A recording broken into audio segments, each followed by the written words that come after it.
नमस्कार साथियों। आज हिंदी के अंतर्गत मॉडल पेपर 2 देखेंगे। कह रहा है लोटा शब्द है, तत्सम है, तद्भव है, देशज है कि विदेशज है। तो तत्सम की बात किया जाए, तत्सम को अगर तोड़ा जाए तत्धनसम अर्थात उसी के समान। किसके समान? संस्कृत के समान। अर्थात हिंदी में जो शब्द संस्कृत के ही आ जाते हैं तो वह क्या होता है? तत्सम होता है। फिर कह रहा है तद्भव, जो संस्कृत के शब्द होते हैं वो तत्सम होते हैं, और जो हिंदी के शब्द क्या होते हैं? तद्भव होते हैं। जो देशज क्या होता है, जो अपने देश में उत्पन्न होता है वो क्या होता है? देशज। तो लोटा की बात किया जाए तो लोटा हमारा कौन सा शब्द है? देशज है। फिर कह रहा है लालटेन। कह रहा है लालटेन शब्द है तत्सम, तद्भव, देशज और विदेशज। तो लालटेन शब्द क्या है हमारा? विदेशज है। फिर कह रहा है कमल किस प्रकार का शब्द है? कह रहा है कमल किस प्रकार का शब्द है, अर्थात ये हमारा रूढ़ है कि यौगिक है कि योग रूढ़ है कि इनमें से कोई नहीं। तो देखिए रूढ़ शब्द क्या होता है? रूढ़ शब्द वे होते हैं ना तो जिसकी संधि बनती है, क्या रूढ़ शब्द वो होते हैं न तो जिसकी किसी संधि बनती है, न समास बनता उससे, न उपसर्ग बनता, न प्रत्यय बनता है। अर्थात कमल को देखा जाए तो कमल में ना कोई संधि है, ना कोई समास है, न कमल में कोई उपसर्ग है, और ना कोई इसमें कमल में क्या है? प्रत्यय जुटा है। तो ये हमारा शब्द क्या होगा? रूढ़ शब्द होगा। क्या होगा? रूढ़। अगर रूढ़ शब्द की बात किया जाए तो उनको तोड़ने पे कोई सार्थक खंड न निकले, कोई सार्थक अर्थ न निकले। जैसे कमल में क मल तोड़ दें तो मल का अर्थ निकलेगा लेकिन क का नहीं निकलेगा। तो तोड़ने पर क्या हो? कोई सार्थक अर्थ न निकलता हो, वही क्या होता है? रूढ़ शब्द होता है। रूढ़ शब्द की पहचान बस यही है, इनमें न संधि बनती है, न समास बनता न इससे उपसर्ग बनता, न ही प्रत्यय बनता है। अब देखिए कह रहा है पाकशाला। पाकशाला किस प्रकार का शब्द है? तो कह रहा है रूढ़ है, यौगिक है, योग रूढ़ है और इनमें से कोई नहीं। तो पाकशाला की बात किया जाए तो पाकशाला हमारा क्या है? यौगिक है। अर्थात यौगिक की पहचान वही होता है जिसमें संधि बनता हो। क्या बनता हो?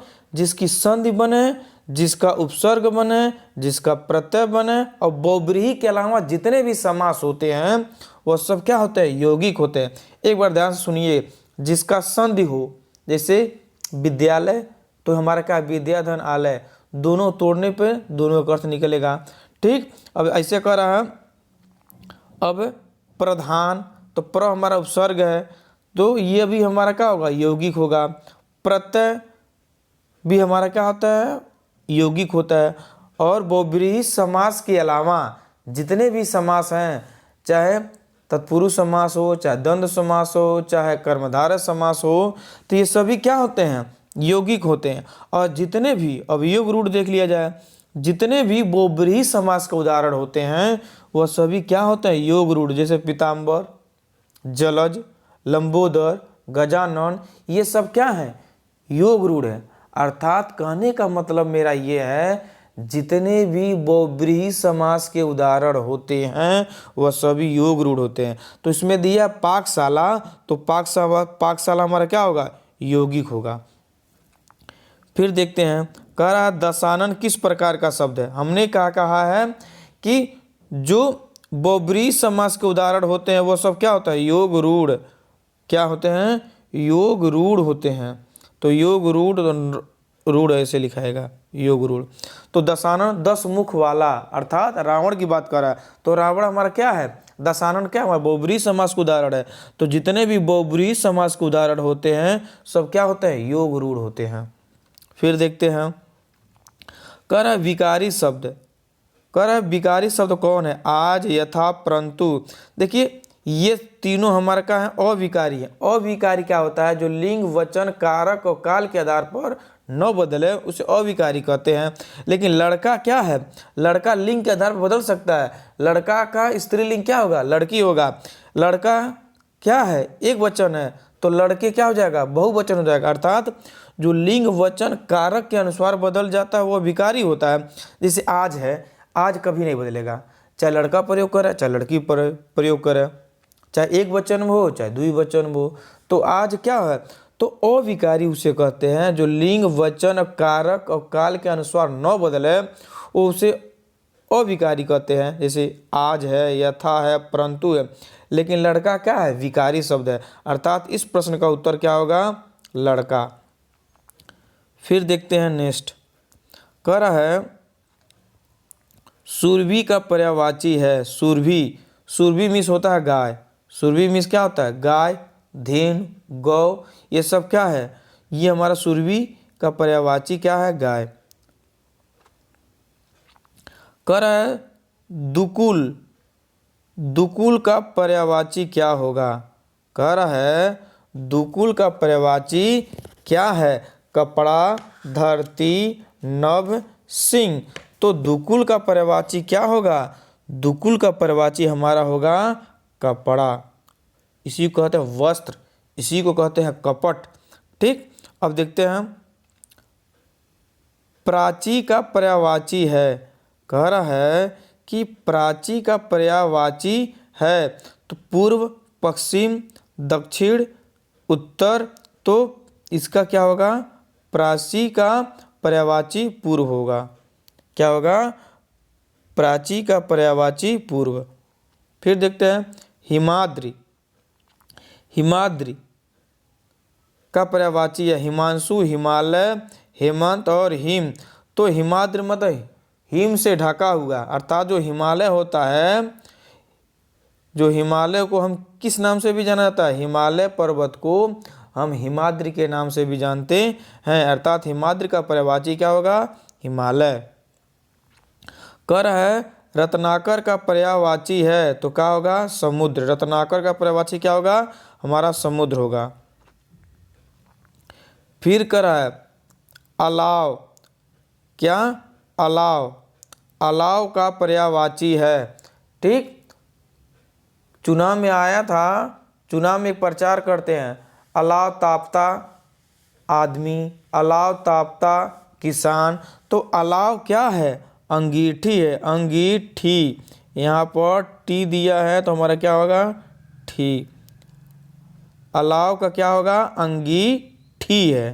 ठीक, अब देखिए कह रहा है विपुल का, विपुल, विपुल मीन्स बहुत सारा, विपुल का पर्यायवाची क्या होगा, बहुत। विपुल का पर्यायवाची क्या होगा मेरा, बहुत। कह रहा है रसाल का पर्यायवाची है। रसाल, क्या कह रहा है, रसाल का पर्यायवाची आम, नींबू, इमली, जामुन। तो रसाल रस से भरा हुआ, अर्थात आम। रसाल का पर्यायवाची क्या होगा, आम। सौगात, सौगात का पर्यायवाची है परिणय, भेंट, परिणाम, प्रेम। तो सौगात का पर्यायवाची क्या है, सौगात का पर्यायवाची भेंट। क्या, सौगात का पर्यायवाची क्या है, भेंट। फिर देखते हैं मशगूल का पर्यायवाची, कहते हैं अरे तुम कई दिनों से मशगूल हो गए हो बाबू, तुम क्या है, तुम मशगूल हो गए हो। तो कह रहा है ये महसूल, व्यस्त, मसूर, महफिल। तो इस प्रश्न का उत्तर क्या होगा, व्यस्त। मशगूल का पर्यायवाची क्या होगा, व्यस्त। फिर कह रहा है अधम का विलोम, विलोम कह रहा है विपरीतार्थक, अर्थात उल्टा। अधम का विलोम है उत्तम, नवीन, प्राचीन, मध्यम। तो अधम का विलोम क्या होगा, उत्तम। फिर कह रहा है पश्च का विलोम है तो पश्च का विलोम क्या होगा, अग्र। पश्च का विलोम क्या होगा, अग्र। अब देखिए कह रहा है पश्चात का विलोम शब्द, ये कई बार पूछा है, ये तो कम से कम 50 बार किसी न किसी एग्जाम में पूछा है। कह रहा है पश्चात का विलोम है प्रतीचि, ये होगा ही नहीं। प्राची, ये भी होगा नहीं। इसका होगा पौवार्त, क्या होगा, पौवा आधा त है, पौवार्त। क्या है, ये आधा तो है, पवार्थ। ठीक, तो कह रहा है कि पश्चात का विलोम क्या होगा, हमारा पवार्थ होगा। क्या होगा, पवार्थ। पश्चात का विलोम पवार्थ। फिर कह रहा है मौखिक का विलोम। मौखिक, ये तो बहुत सरल है, मौखिक लिखित पढ़ना हस्त फलित। तो मौखिक का विलोम क्या होगा, लिखित। अभिज्ञ माने न जानने वाला, जानने वाला, कम जानने वाला, इनमें से कोई नहीं। तो अभिज्ञ मीन्स होता है जानने वाला। फिर कह रहा है निर्गुण। कह रहा है निर्गुण है जो को लिखा लें, जो सत्व रज तम तीनों गुणों से क्या हो, परे हो। जो सत्व रज तम तीनों गुणों से युक्त हो, जिसमें कोई मल न हो, इनमें से कोई नहीं। तो जो क्या है, जो सत्व रज तम तीनों गुणों से क्या हो, परे हो। क्या हो, परे हो। इस प्रश्न का उत्तर क्या होगा, निर्गुण का अर्थ होगा जो सत्व रज तम तीनों गुणों से क्या हो, परे हो। ठीक, अब देखते हैं बहुरिया। करा बहुरिया, लौटने वाली, न लौटने वाली, इनमें से कोई नहीं। तो बहुरिया मीन्स क्या होता है, लौटने वाली। बहुरिया मीन्स क्या होता है, लौटने वाली। फिर प्रश्न दिया है राम की गाय दूध देती है। अब इसमें कह रहा है वाक्य बताइए, ये सरल वाक्य है कि मिश्र वाक्य है कि संयुक्त वाक्य है। तो अगर इसमें बात किया जाए राम की गाय दूध देती है, तो ये हमारा होगा सरल वाक्य। अर्थात जिसको बोलने में एक ही साथ बोल देते हैं, क्या हमारे रुकते नहीं, वह क्या होता है, हमारी सरल वाक्य होती है। अब देखिए कह रहा है उसने परिश्रम तो किया किंतु सफलता नहीं मिली। तो इसमें कह रहा है उसने परिश्रम तो किया। जहाँ पे हमारा जिन वाक्यों में दो या दो से अधिक सरल वाक्य जो होते हैं और साथ में क्या योजकों से जुड़े, जैसे और जुड़ा हो, एवं जुड़ा हो, तथा जुड़ा हो, या जुड़ा हो, अथवा जुड़ा हो, इसलिए, अतः, फिर भी, तो, नहीं तो, किंतु, परंतु, ये शब्द जिसमें ये योजक जिस वाक्य में दिखाई देते हैं वो हमारा क्या होता है, संयुक्त वाक्य होता है। तो कर उसने परिश्रम तो किया, क्या परिश्रम तो किया, तो आ रहा है, तो ये हमारा क्या होगा, संयुक्त वाक्य। क्या होगा हमारा संयुक्त वाक्य। अब देखिए उसने कहा कि मैं जाऊंगा। अर्थात जिस वाक्य में की हो, जो हो, क्योंकि, जितना उतना, जैसा वैसा, जब तब, जहाँ वहाँ, इधर उधर, जहाँ पे आए, तो समझ जाइए क्या है, मिश्र वाक्य होता है। इसमें क्या होता है, पहला वाक्य मुख्य होता है, क्या होता है, मुख्य होता है। दूसरा वाक्य क्या होता है, आश्रित होता है। उसने कहा कि, यहाँ पर की छोटी की मात्रा है, क्या है, की पर क्या है हमारा, छोटी की मात्रा है, तो इसमें की लगा है। तो जिस वाक्य में की हो, जो हो, क्योंकि हो, जितना हो उतना हो, जैसा वैसा, जब तब, तो ये हमारा कौन सा होगा, मिश्र वाक्य होगा। क्या होगा, मिश्र वाक्य होगा। और जो संयुक्त वाक्य होता है इसमें अथवा होता है, या होता है, क्या कहते हैं, फिर भी, तो, नहीं तो, किंतु, परंतु याद होता है। अब देखते हैं फिर कह रहा है प्रश्न, वो कौन सा व्यक्ति है जिसने जवाहरलाल नेहरू का नाम नहीं सुना। कह रहा है कि वो कौन सा व्यक्ति है जिसने जवाहरलाल नेहरू का नाम नहीं सुना हो। अर्थात ये सरल वाक्य नहीं है, फिर मिश्र वाक्य है। क्या है ये, मिश्र वाक्य। कह रहा जिसने, जिस वाक्य में जिसने, जितना उतना, क्योंकि, जैसा वैसा, जब तब, की, तो ये हमारा क्या होता है, मिश्र वाक्य होता है। फिर देखते हैं, फिर कह रहा है उसने चोर को पकड़ीस। अच्छा, उसने चोर को पकड़ीस कह रहा है। इस वाक्य में शुद्ध रूप है उसने चोर को पकड़ लिया। ठीक, उसने चोर को पकड़ा, क्या है, पकड़ा, उसने चोर को पकड़ी, इनमें से कोई नहीं। तो इस प्रश्न का उत्तर होगा उसने चोर को पकड़ा, पकड़ीस नहीं। अब देखिए ये जो मुहावरे के बारे में है ये पीसीएस में भी पूछ चुका है और एसआई बिहार में भी पूछ चुका है। कह रहा है मुहावरा है, कह रहा है मुहावरा है ऐसे वाक्यांश। मुहावरा क्या होता है?